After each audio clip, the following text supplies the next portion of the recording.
Rideshare driver Ian Hyams is spending much more on fuel now than he was a year ago. It's gone from 99 cents approximately up to recently, just in time for school holidays, surprise, surprise, to $1.75, almost $1.76. Along with reduced work in a city that's just starting to come out of its fifth lockdown, rising petrol prices are eating into his income. Petrol is a necessity these days. It's needed just as electricity and gas is. And it does. It has a big impact on the bottom line. Fuel topped the list of price rises in the June quarter, with spending up 6.5%. Headline inflation rose almost 1%, or 3.8% over the year. But that surge is a direct reaction to the collapsed petrol prices and free childcare we had this time last year.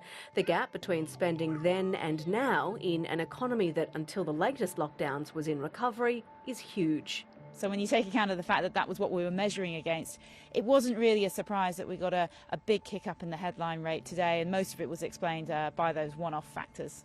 The Reserve Bank's preferred measure, trimmed mean inflation, rose just 1.6% through the year because it takes out those one-off spikes.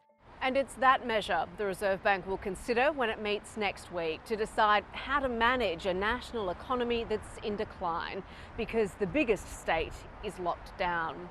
The country's biggest lender, the Commonwealth Bank, thinks Sydney's lockdown could extend into November, and at a cost of $1 billion a week, the hit is going to get harder. We're very likely, almost certainly going to see GDP contract in the current quarter because of New South Wales in particular. Maybe some recovery in the fourth quarter, but we won't really get back to where we were before all of this until we get into 2022.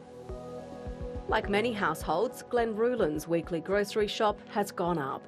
A year or so ago I'd be $160. My weekly bill now, if I stick the same, is closer to $200. And that's shown up in the data too. The price of fruit, vegetables and beef have all risen due to a shortage of pickers, floods in New South Wales and farmers restocking their cattle after droughts.